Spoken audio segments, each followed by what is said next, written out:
Hello, everyone, and welcome to Next Generation Saints. I'm your host, Nick Coons. Before we get started today, I want to go to remind everyone to like and subscribe to this podcast wherever you may be listening to podcasts. It helps to get the algorithm so more people get to hear the Word of God. So, coming up on Tuesday in 2 weeks, so probably when you hear this tomorrow when I'm going to be uploading it, in 2 weeks from this day, you will be voting. If you haven't voted already, it will be Election Day. So we get to go to the ballot boxes and we get to pick between two presidential candidates. We get to pick former President Donald Trump and current Vice President Kamala Harris. You get to choose. So I decided to make this episode really about who am I going to vote for. And I know this is going to cause tension. I know it's going to cause frustration. If you guys are probably big fans of this channel, you already know who I'm going to talk about. And I'm going to give you 4 main reasons why I'm going to vote. So here we are. These are the 4 main reasons I'm going to vote for Donald Trump come the election of 2024. And the 4 are basically brought down to these 4. Abortion, economy, foreign wars, and the border crisis. So, let's dive into this a little bit here. So, abortion. This is one that's pretty much self-explanatory about why a Christian like myself would be against it. But since so many progressive Christians nowadays don't seem to have any ability to have a cognitive biblical thought, and they're so confused over, well, shouldn't we give a woman a right to choose what she does with her body? Isn't that the main argument here? Women should have a right to choose what happens to their body. Large extent, I totally agree with that. Because, like, if you guys if women would get tattoo or a piercing or whatever, I don't really care. That's fine, totally chill. However, since we have to acknowledge, the one thing that I believe is a stumbling block for both Democrats and Republicans, for the pro-lifers and pro-choicers, is the ability to identify the child in the womb as a human being. Because a lot of it says, well, we have to determine what is a child really a human being or is he not a human being? And so we have this relative moral stance of saying, some will say, like the pro-lifers, like myself, will say, it is a human being. That is a human being. It's only stage of viability, right? Only size of development. That's all the difference is. It's still a human being, has a genetic code of a human being, and is a human being. And then you have the pro-choicers who say, oh, no, that's not really a human being. That is just a parasite. It is just a clump of cells. Throw it out like you're going getting your nail clippers out and clipping off your nail. Just cast it off. It's not even a human being. So that's a stumbling block that we come across. So what I look at is, as a Christian, where do we stand on the moral statement? Well, the moral statement comes from our book called the Bible.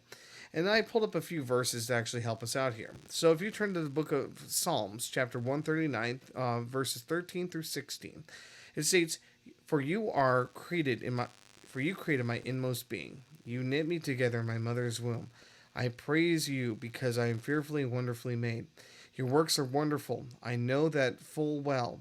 My frame was not hidden from you when I was made in the secret place, when I was woven together in the depths of the earth. Your eyes saw my unformed body. All the days ordained for me were written in your book, before one of them came to be. How precious to me are your thoughts, God. So right here we have one where God is actually creating somebody. This is a person. This is somebody who God knows. God knows you before the foundations of the earth are even laid. If you look over the book of Jeremiah, chapter 1, verse 5, it states, Before I formed you in your womb, I knew you. Before you were born, I consecrated you. I appointed you a prophet amongst the nations. Now, obviously, I don't believe we're going to be appointed as a prophet to all the nations. But here in Jeremiah, what I really pull out of here, right before it finishes, verse 5 ends, is really, before I formed you in the womb, I knew you. And before you were born, I consecrated you. He knew us. God knew us before the foundations of the earth were laid. He understood us before we were even a sperm and an egg connecting to each other. He knew us. And so now he knows us when he knits us together in the mother's womb. God is putting together human beings in the womb. Who are we to determine that? Now, the reason I bring my voice up a whole lot about this and speak about this so heavily is because the next Bible verse commands us. As Christians, we are commanded to stand up for the people who have no voice, or for the poor, and the needy. So here we go. In Proverbs chapter 31, verses 8 through 9, it says, "Open your mouth for the mute, for the rights of all who are desolate. Open your mouth, judge righteously, defend the rights of the poor and the needy." We are meant to be the voice for the voiceless. We are meant to be the voice for those who are underprivileged. We are meant to be those ones. These are babies in the womb who have no voice, that need us to protect them. And I'm asking for godly men like myself, you out there who are listening to this. I want you to be godly men. I want you to be godly women. I want you to stand up for what's against this worldly area. After all, in the Bible, we are taught that we are supposed to be in the world, but not of the world. We're supposed to bring, like when you have the like when we do the Lord's Prayer, we ask God in the Lord's Prayer that we do, "Our Father who art in heaven, hallowed be thy name. Thy kingdom come, thy will be done on earth as is in heaven." We're asking for God's will to be done on earth, and one of the big ones is saving babies. I understand that there are times where women can get pregnant. When women get pregnant and it's a surprise pregnancy, and it's absolutely terrifying. I can understand that. I can empathize with that. I can't sympathize because men can't get pregnant. I know, trigger warning on that one. Men can't get pregnant. Only women can, and there's only two genders out there, men and women. You can invent your own gender. That's up to you to do it, but ultimately you're delusional. So, we are to be godly men and women who bring upon heaven to earth. And we need to defend these children in the womb before they're even born. Because God knows them. He has a plan for them. A perfect plan. We are the voice for the voiceless. For those who are needy and in the poor and have no voice. So that's where I stand on the abortion thing. Now, I understand a lot of people are like, well, wait a second, Donald Trump, he already says he's not going to pass any legislation against the abortion or for the abortion. That's true. I got a problem with that with him. I really do because of that. But I understand where he's coming from because I have to be able to look at this from two perspectives. One would be from a Christian perspective, and another from an American perspective. There are things called the Bill of Rights. What Trump did, and here's the interesting part about this. He actually, because I know a lot of abortion people will say, well, he overturned Roe versus Wade and he got rid of abortion. No, what he did, and I believe I talked about this on the podcast earlier, but I'll talk about it again. Donald Trump didn't ban abortions. He simply said that the judges who judged on Roe versus Wade for a second time decided to take it and say, no, this was not judged correctly. We need to relook at it. And the whole thing came down to the 10th Amendment. I will summarize it briefly in my own words here because I don't have it in front of me to read to you. 10th Amendment is, in essence, about any laws or governance that is not given to the federal government via the Constitution of the United States, the federal one, Constitution of the United States, is therefore sent to the states individually so the people in those states can decide its fate. So things like marriage, for example, that was a big hot topic here, but marriage was not up for the federal government to determine what it was. And I know there's a whole argument about that, but the be-all and end-all is the federal government doesn't determine marriage. Therefore, abortion is the same way. The federal government cannot enforce any abortion or any pro-life.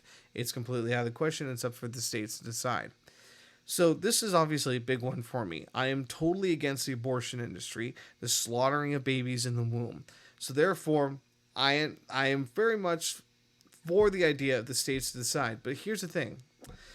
Coming up in Arizona, there is going to be a vote. And I encourage every person from Arizona who hears my voice to go against this on your ballot. Is going to state about how the Arizona Constitution is going to be, they're trying to push an amendment that would allow abortions to take place in Arizona. I encourage every Christian out there to vote against this 110%. Be a godly man or woman, because it's not going to happen on the federal level, it's going to happen with us. So we need to be that voice. So I know that Trump is very strong on being anti-abortion, but he's also playing it where he says, then he gives his full support to pro-lifers. But he has to play it where it's, he's a countryman as well. Not everyone believes according to what we believe. So it's kind of a catch-22 on this one. So the next one I was looking at was about the economy. This is a big one I think everyone shares an opinion on. Everyone agrees. I believe it like when Glenn Beck was talking about it. He says, is life harder or is it easier? I pulled up some stats for you guys. I'm just going to read them to you really quick. I pulled on Google quickly, and then I'll go ahead and talk to you more about what my position is on it. So the U.S. inflationary rate in 2022 was at 8%, a 3.3% increase from 2021. The inflationary rate in 2020, back when Donald Trump left office, was at 1.23%. It has actually increased several different times. One's at 4.70%, which was a 3.46% increase, and again in 2021. It is grown. Inflation hurts everything. Government overspending hurts everything. And the Biden administration has not lowered the inflationary rate. The only reason Jerome Powell lowered the inflationary rate, and I actually keep an eye on these kinds of things, is due to a thing called recession. Back a little while ago, a couple months ago, he lowered the inflationary rate because we were headed for a recession. And the United States government is so enamored in debt, so bad off from fighting the Russian-Ukraine war, and with Israel, Hamas, and Hezbollah, sending money everywhere, just printing large amounts of it. And really, we have no money left at all. And so in order to stop a recession from taking place because the economy is so bad, Jerome Powell then started raising interest rates in order to make it so it's easier for the money for people, the business to get loans, develop companies in order to hire more people and increase hiring, processing, and get employees. So we were heading for that direction. It was not because Biden's plan was absolutely amazing. It was because we were about to hit a recession and Jerome Powell had to do something about it. Now, there was a lot of talk about whether or not this was too early or too late or whatnot, because there were people in the economy, business people, who were saying, too little, too late, man. So, the inflation, this is going to cause a recession. I believe it's formed an area of stagnation. There's not really any growth in the economy, nor is there. It's kind of holding steady, kind of. When I look at the stock market, what we're seeing really is just the volatility of the stock market. Nothing's going up really. Nothing's really going down. There isn't drastic confidence in the market. Now I know that this doesn't. If you're like me, it makes more sense. But if you're like more of a simpleton, and I don't blame you, I'm a simpleton. I really am. Here's what you really got to look at, and this is what it boils down to. Is life harder for you financially? Are you paying rent? Has rent gone up? Has your groceries gone up? Has gasoline gone up or diesel? Has the things that you usually purchase to take care of yourself and your family, has that gone up? Has life gotten harder? Is the same amount of money that you're making go less and less every single day? I'd say yes. I go to the gas pump just like everyone else. I got to go to Costco, gas up my car. I got to go pick up groceries over at Fry's, or if I go to Costco or Ralph's or Albertsons, I got to go do those things. I see the prices going up continuously. I saw the dock workers that went on strike, how it can affect. I saw what happened in East Palestine, Ohio, with the train wreck that also caused inflation to go up even more. I hear people who complain about their rent going up. I managed to lock in a mortgage on time with not with a fixed rate mortgage. But I see everyone else who's suffering things. I'm looking at apartments. I'm seeing the prices going up. So I trust that you look at the economy and can go, things are harder. That bag of chips you want to buy, it's gone up. That hamburger you wanted to buy, that's gone up too. Go to In-N-Out, prices have gone up. Chick-fil-A, prices have gone up. Wherever your restaurants are, I like to go to BJ's Brewery. I enjoy that. That's gone up too. Everything is going up, and it's getting harder to get supplies as well. So that's what I'm talking about on the economy. So I can talk to you all day about the different numbers, about how inflation has affected and blah, blah, blah. But honestly, at the end of the day, if you're like me, you're one of those people who says, you know what, honestly, at the end of the day, my numbers are the grocery store. When I go to the register and I pay for my food to feed my family, when I pay it for the gasoline to get my car so I can get up in the morning and go to work, I'm looking at how much does it cost for me to be able to get, to be able to enjoy myself. Do I have money for enjoyment and pleasure in life? Because life sucks. Let's be honest here. Life is not it's not a bag of candy here. It is a pain in the butt, and it can suck real bad. We all have our days. So is the economy better or worse? That's really what you have to ask yourself. I would say that it is worse off now than it ever has been. And the foreign wars have just kicked into gear ever since Russia invaded Ukraine. I believe Russia invaded Ukraine because of weakness. And this part of the topic actually brings me to my next part of the conversation here: foreign wars. The two major wars that we see going on here are the Middle East, which would be Israel fighting Iran, fighting Hamas, Hezbollah, and fighting really seven different fronts. But the major war there, and the one that happened in 2022, where Russia invaded Ukraine. We have seen massive wars taking place. Now, I understand that we haven't formally declared war, but we're sending troops out there. We're sending munitions. We're paying for Ukraine completely. All the bureaucrats over there, all the politicians and stuff are on our payroll. We're paying their paychecks to them, not to mention sending weapons to them, everything. Here's an interesting bit of information I need to share with you guys. North Korea is actually in Russia right now fighting. If you're hearing this, is actually, you're going to be ahead of the news right now. North Korea, well, here's the reason. I found out this because I have friends and family in the military. And also, I have friends and family that are also ministry and are helping out. And I know people who know people who know people, right? It's all one gigantic web. You learn to know who to talk to the right people. Kind of like if you watch the TV show Blacklist with Raymond Reddington. But I digress. So, how did they find this out? Well, soldiers over in Ukraine, American soldiers, found the dead bodies of North Koreans that were shot and killed just recently. And then they were like, wait a second, why are there North Koreans here? Finally, it was reported that North Korean soldiers are in Ukraine currently fighting the Russians and the Americans. So North Korea is involved. This is becoming bigger and bigger. And I don't know about you, but I feel like the United States and NATO are really pushing the envelope, just seeing how close they can possibly get to World War III without actually hitting World War III. It's like getting closer to the edge more and more and more, that we're edging more and more to World War III. And tensions are rising more. Hamas and Hezbollah. Iran's launching ballistic missiles into Israel. Hamas and Hezbollah. Hezbollah got blown up by pagers and radios. I thought, okay, I'll just be honest with you. I was laughing when I heard about that. Okay, so here's the story with the pagers if you haven't heard about it. Israel had gathered really good intelligence, right? They're really good at gathering intelligence. October 7th was a different story on this. But in general, Israel is incredibly good at gathering intelligence. And one of it was they found out that they were going to do, Hamas was basically ordering pagers. Now, why would Hezbollah. Why would Hezbollah order pagers? Well, it turns out the reason is because Israel has done such a great job on hacking their phones, hacking the satellites, hacking the tech, the modern day tech that Hezbollah uses. So the Hezbollah leaders decided to go really old school, thinking that Israel couldn't track anything if it was really old school. So they basically said, we want to buy a bunch of pagers so we can contact each other. Well, Israel found out about this, formed its own basically a company that built pagers that were going to be directly sold to Hezbollah, and as manufacturing of it, they put many explosives inside of these pagers that were sold to Hezbollah. And they made so, a certain frequency would heat up the battery inside and then basically make the pagers explode. And so they would send out the phone call that would cause the pagers to heat up, and that's what happened.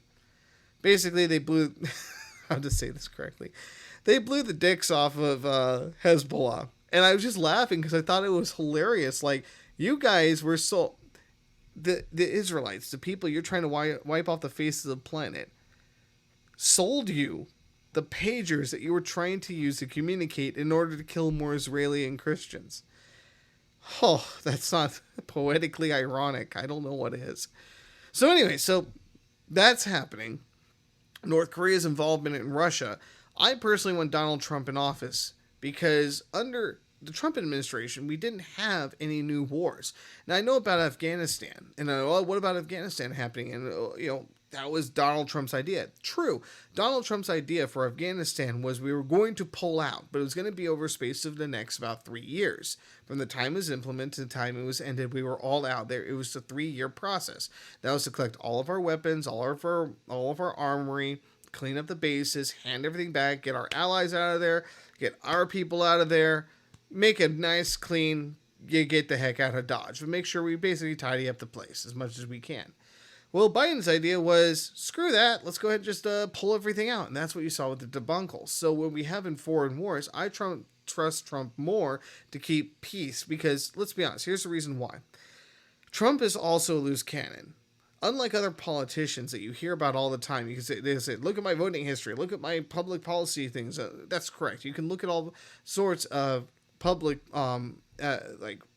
politicians and see how they voted, see what if they stood for. Our enemies have done the same thing. Trump, he's a bit of a loose cannon. You don't really know. We had 4 years of him, so they know he's a loose cannon. They know they can talk to him. They know for a fact that if they decide to, for lack of a better term, FAFO, I'll let you look that one up, they'll get blown up. They'll be destroyed. That's a simple thing. It is. With Biden, it's been such weak leadership. Under Harris, it's been such weak leadership that Russia felt it was perfectly okay to invade Ukraine. And I know there's a lot of debate over it, but ultimately, the wars, rumors of wars, this is also where Jesus talks about this in the Bible and talking about in the end times, there will be wars and rumors of wars and false prophets. Now, what does he mean by rumors of wars? Well, a rumor of war isn't just people that, there might be a war happening. It's also the fear of war. We are having a rumor of a World War III. We have not formally declared World War III, even though we've been hearing it all the way from the higher echelons of the government saying we are on the verge of World War III. Tensions haven't been this high since World War II. These are rumors of wars. Now, I'm not saying that it won't happen, but it is based on what Jesus was teaching. So we have that. Now I want to go to the final one. This is called the border crisis. And I know this is a contentious view because many people on the political left and Democrats will say, oh, we don't want the border wall. I live in Arizona. I live in the Phoenix area. Well, Tucson's not too horribly far away, and from Tucson, getting down to the southern border is not difficult. We do have cartel out here. That's correct. Now, it's not like I can walk around and see cartel every single place I go, but we do have cartel activity continuously. The drugs, the fentanyl, the human trafficking, the sex trafficking. I want this all to stop. I understand it's a very complex situation, and it's not one answer solves everything. But I do believe that we need to seal the border off. And here's the reasons why. One is I know people will say, what about the people who are trying to come over to America who are seeking asylum? Well, the problem is this. I learned my lesson about people taking advantage of the system, is what it's called. Back when I was in California, I was out there and there was free healthcare, and I did security at a hospital at Corona Regional Medical Center. And I run across people like Mexicans who would come in, or other people would come in and say, oh, my tummy hurt, my stomach hurts or something. And they just take advantage of the system. They'd be checked on by the hospital, put it in the emergency room, whatever, and give it a nice bed to sleep in that night. People take advantage of systems all the time, these safety net systems, especially if you don't have regulation on them and vetting processes to determine who's actually in need versus who's just trying to live off of it, right? Try to take advantage of the system. So when we have asylum seekers, we need to have a better process in which we vet these people, but we're not vetting them. Now, I know the Biden administration has come out and stated that border crossings are down, and actually I would agree, but just like everything else in politics and everything else the political left and Democrats have been talking about, it is also where they're not telling you the other half of the information. Here it is. Their border crossings have been going down because they have been flying them into the country via jetliners. This has been reported repeatedly by local news organizations. So they're flying these people in and then dispersing them amongst the country. They're not coming in through the southern border, and therefore there is no more border crossing issue, though there still is. But they'll say, look, border crossings are down. Yes, well, they are down when you load them onto planes and fly them into the country. By the way, those flights are paid for by you and me.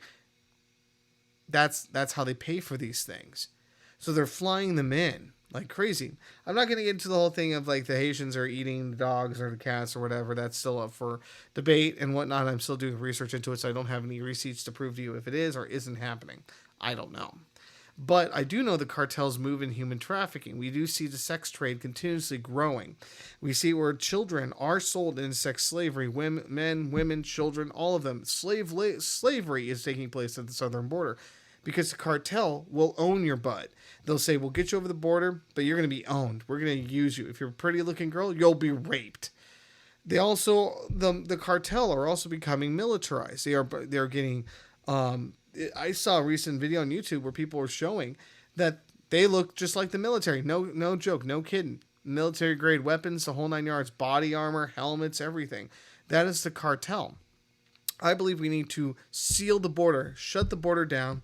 And now, here's the thing I do believe in. Like Trump was talking about, we do need to do mass deportations. Let me explain how this would work. I agree with Trump on this notion that what we need to do are the people who are here illegally, who have criminal convictions first and foremost, need to be deported immediately. And I mean immediately. If countries will not take back these people, I agree with Trump on this as well. And these are all things Trump and I agree with. That when we get these illegal aliens who are causing crimes here in America and we deport them, we tell the country that they came from, if you do not take these people back, if you do not take these criminals, rapists, pedophiles, murderers, all these horrible, horrible people back, that's okay. We'll go ahead and cut off our foreign aid to you. No money, no supplies, no nothing. You're on your own, kid. Have fun. I guarantee you they'll be on the phone within the next 5 minutes calling and saying, just send them back. It's fine. Let's not do anything too harsh. I would agree with that. Send back the people who are the criminals, who deal with all the different crimes here, who are illegal. Deport them, send them back, whatever needs to be done. Don't put them in our jails. Don't put them in our prisons. Don't do any of that. Send them back. I don't want to be paying for them to be living off the American taxpayer. They need to go back to the country which they came from and let that country deal with them the best way they know how to. But make it very clear if they send it here, we don't give them foreign aid. We cut off supplies. The umbilical cord is cut. We don't even do trade with you. You're done. That's what I believe needs to happen. I also understand the immigration system is pretty iffy and broken. So we should have an easier way. If you want to, you can actually be made a citizen here. A better path to citizenship. But ultimately, I think that you need to go through a strong vetting process. I personally believe DNA testing should be done in the over at the border. The reason being is just because there'll be people who bring these children across the border who claim to be the parents. Well, that might be a sex trafficker moving a 10-year-old boy across the border. If you ever watched The Sound of Freedom, there's actually a perfect example of this, where it was like, little boy goes, oh, yes, this is my son, huh? And it turns out that was a sexual predator who was taking this little boy whose sex name was Teddy Bear across the border to be sold into sex trafficking for pedophiles. So we need to go through. I would agree to doing DNA testing and making it very effective and rapid. I do agree about separating children and parents at the border. I know that seems like a sin. No, it's not. We don't know who these people are. When they come over to you, it's not like you can easily detect if they're related to each other. You have no idea. We need to vet them to find out, are these the parents? Are these sex traffickers? If they are parents, they'll be back together in, I don't know if we can do a DNA test, maybe 45 minutes. Take the children off to a nice little playground where they can talk and play around and eat some food. Take the parents over to another side, feed them a little bit of food, take care of them. That's fine with me. Do a DNA test, find out. If they turn out they're not the parents and they're sex traffickers, immediately deport them back over there and told that they are not to come back. But the biggest one is, I think that we should do, and again, what Trump and I agree upon, is getting the border operational, putting the wall in place, making it so they can't cross over, and then giving the Border Patrol everything they need to do, everything they need, the finances, the manpower, everything, in order to enforce that border.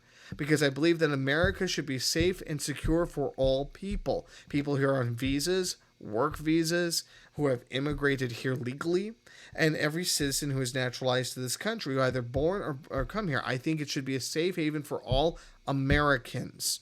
And again, visa holders as well. If you come to this country legally, no matter how that happens, I believe you should have protections when you're here. And if we secure the border from cartels, and not in Mexico, it's not even cartel. No, it's not all cartels either. There are also Chinese nationalists coming across it, Iranians who come across it, different parts of the world who come across that border who want to cause destruction. There are people that are on terrorist watch lists who are going through the border as well, who have been discovered. And I remember having this conversation with one of the guys I work with who's a secularist as well, and he's a very much an open border person. He says, all these people are just seeking asylum. I go, you have no idea who these people are. You haven't vetted them. No one has vetted them. No one has any idea. We cut them loose. We give them a court date. They never show up. How are we going to find them? We don't find them. That's the whole thing. We have no idea who these people are. We need to close that border down. I think that would be a safe way of doing things. To secure it, to make it safe for all Americans and all people who visit America, an illegal way of doing it. I think that's direly important. And again, to recap it again, we find the criminals, the illegal aliens who are here, who are committing criminal acts, and we deport them. We don't hold them in jail. We don't hold them in prison. We deport them. And if those foreign governments say, oh, we don't want them, you keep them, we cut off all aid to them, financial, trade, you name it, we cut it off from them. We are not going to deal with you anymore. You're done.